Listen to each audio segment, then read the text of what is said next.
The other day, I received a text message from a guy who loves history as much as I do. In fact, he might like history more than me because he's written so many cool books about interesting things that have happened in our backyard. And he says, Lachlan, did you know that 225 years ago, Matthew Flinders, you know, like the Matthew Flinders, was exploring our backyard? And I was like, no, but that's really cool.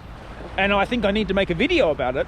So I thought, why don't we mark this anniversary of Matthew Flinders entering our bay, but also use it as an excuse to look at the whole picture here, because this picture is actually bigger than Matthew Flinders.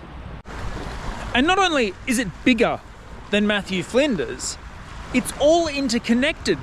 So let's take the time to explore that. Now, despite it being the anniversary of when Flinders explored Moreton Bay, oddly, Flinders isn't the beginning of the story. He's actually closer towards the end. See, well before the time of Flinders, there was an idea. And that idea was of Terra Australis Incognita, which is Latin for unknown southern land.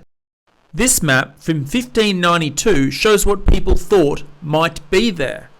Now in 1606, Dutch explorer Willem Jan Zoon accidentally discovers a bit of this unknown southern land, and this is his map. What Jan Zoon had actually discovered was the western side of the Cape York Peninsula, from around the Pennefather River down to Cape Kiewa. Now after Jan Zoon, there were many more explorers, most of whom were Dutch, who discovered more and more of this southern land. In 1644, another Dutch explorer by the name of Abel Tasman enters the area. And he names all that is on the western side New Holland, and he names the southernmost point Van Diemen's Land. However, he theorises that the fabled land of Terra Australis might actually be over here, on the eastern side.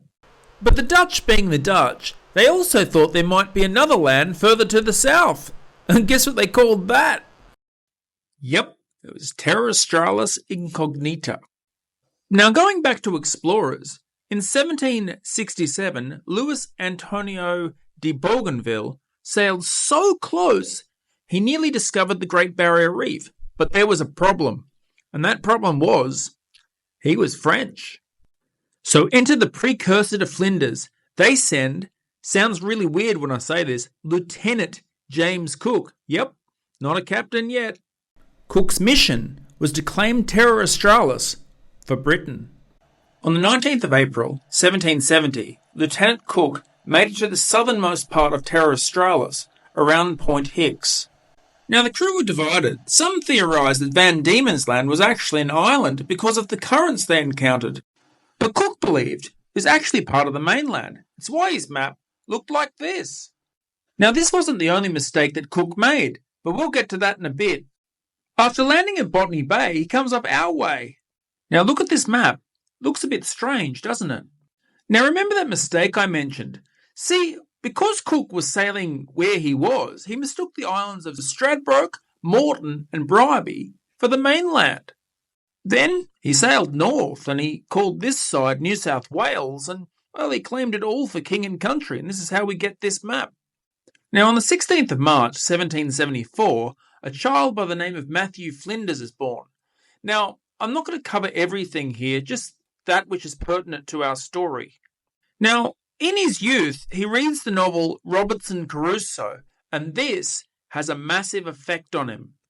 Now, according to Thea Stanley Hughes, Flinders joined the Navy at the age of 15, starting off as a lieutenant's servant. Now, after doing a whole heap of cool things not related to this video, in 1795, Matthew Flinders left England to sail to Port Jackson in New South Wales. On his voyage, he became best mates with a surgeon called George Bass, who was so keen for adventure, he'd brought his own bloody boat, the Tom Thumb. Now these guys are super keen to explore, and every time they get time off, they'd appeal to the then governor, John Hunter, and they'd say, "Can we explore this? Can we explore that?" Flinders, Bass and Bass's boy servant then adventure around the Botany Bay and Illawarra region. Now, these adventures, and more importantly their findings, really impress Governor Hunter, who really starts to like these young men. Next, Bass travels without Flinders. Instead, he is joined by 6 other volunteer seamen, and they make it as far south as Western Port on the 5th of January 1798. Now, George Bass was a great sailor, but what he lacked was Flinders' map-making abilities.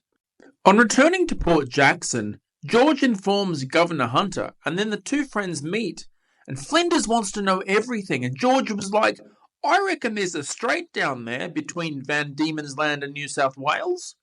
Not long after, a ship is wrecked on Preservation Island, and Flinders begs to be allowed to go on the rescue mission and asks if he can map the surrounding areas if he has any free time.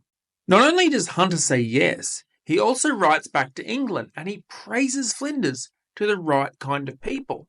And one of those people is Sir Joseph Banks, a very powerful man indeed. On the 7th of October, 1798, Bass, Flinders and their crew left Sydney on the sloop called Norfolk.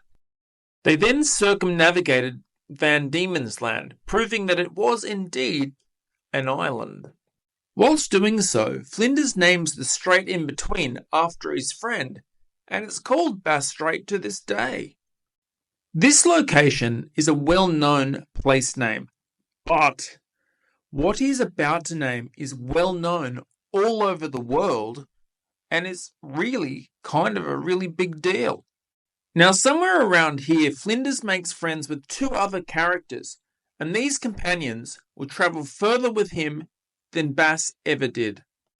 The first is a cat called Trim, and the other is an Aboriginal man by around the same age as Flinders, whose name is Bongaree. Now, Flinders first writes of Bongaree in his journal, and he says he's a man of good disposition and manly conduct, attracting my esteem. So Flinders actually really liked this guy. Now, Bongaree's job was to act as a go-between when dealing with other Aboriginal peoples. Next, Flinders, Trim the cat, Bongaree and Flinders' little brother and his crew join him for another voyage on the sloop Norfolk. This time, he was sent to search for a river that either emptied into Glasshouse Bay or Harvey Bay. Flinders and his crew sailed into Glasshouse Bay on the 14th of July, 1799, and anchored there overnight. The next day they entered the bay further and got close to what is now called Bribie Island. On Tuesday the 16th, Flinders and his crew and a very naked Bongaree rowed towards a group of Aboriginal men they saw on the beach. Bongaree approached first and he traded a belt for a headband made out of kangaroo skin. Thinking it safe to approach, Flinders then laid his gun on the beach and approached the Aboriginal men. He then tried to trade a woolen cap for a net that these Aboriginal men were carrying. Unfortunately, because neither side could communicate, there was a miscommunication. See, the Aboriginal men thought it'd be really funny to steal Matthew Flinders' hat, but Flinders had come from a culture where to act like that would get you sent to a penal colony, and he just left one. Also, these Indigenous men had never seen a gun before, so they didn't actually know how much danger they were actually in. Now, Flinders' records say that the Aboriginals were laughing but chasing both him and Bongaree back to the boat, where they both push off into deeper water. Now, unfortunately, one of them throws a spear, so Flinders pulls out his blunderbuss and shoots one of them. Flinders then names this area Point Skirmish.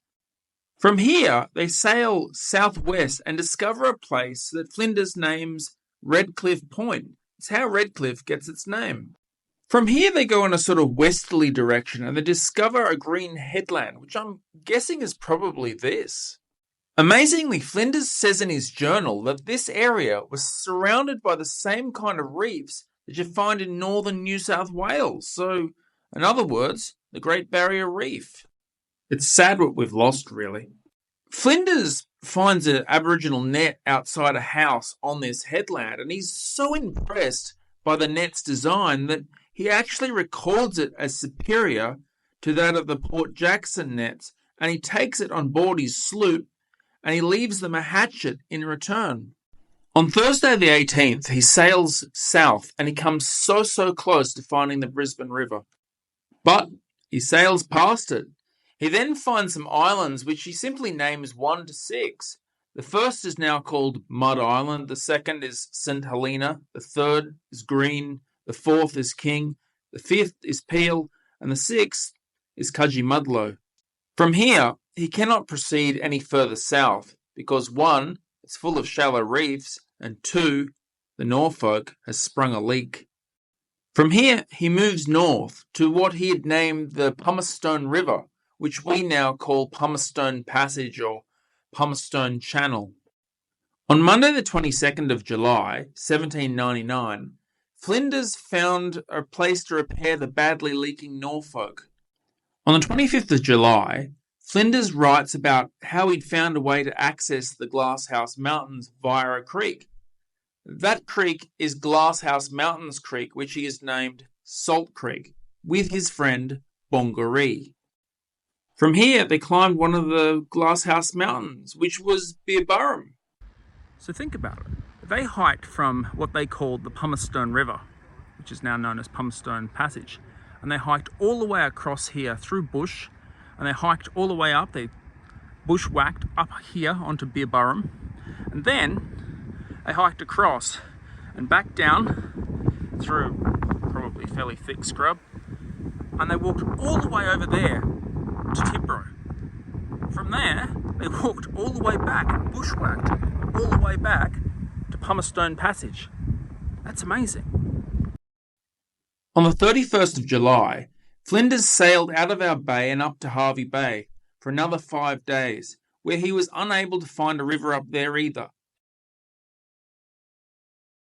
Long story shortened substantially, after returning to Port Jackson, he returns to England, and Sir Joseph Banks gives him the all clear to circumnavigate New Holland and New South Wales.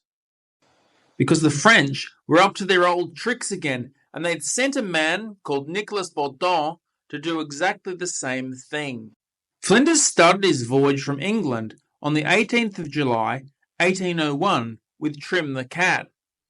On the 9th of May, 1802, he reached Sydney, where Bongaree and the rest of the crew were ready for their voyage. They started on the 22nd of July, 1802, and they made it back nearly a year later, on the 9th of June, 1803, making Flinders the first white man, Bongaree the first Aboriginal, and Trim the first cat to circumnavigate our land. From here, Flinders survived a shipwreck, and on his way home he was imprisoned on Mauritius by the French. He was stuck here from the 17th of December 1803 to June 1810, when the British Navy turned up and said, "Give us Flinders now, or we will blow you to kingdom come." Sadly, the French had claimed most of what Flinders had charted, and they'd passed it off as their own. So, in the last years of his life, he writes his best work, and he calls it Voyage to Terra Australis. It is in this book that he says, there is no probability that another detached body of land of equal extent will ever be found in a more southern latitude. The name Terra Australis will therefore remain. But if we go to the bottom of the page, it reads, had I permitted myself any innovation upon the original term, it would be to convert it to Australia. So there you have it. The man who first mapped our backyard here in Moreton Bay was the man who named our nation. And I reckon that's really, really cool. Because of Flinders' great contribution to our nation, national parks, universities, and monuments were all named in his honour all over Australia. But there's something hidden in our backyard. It's not named after Flinders. So, do you know what it is?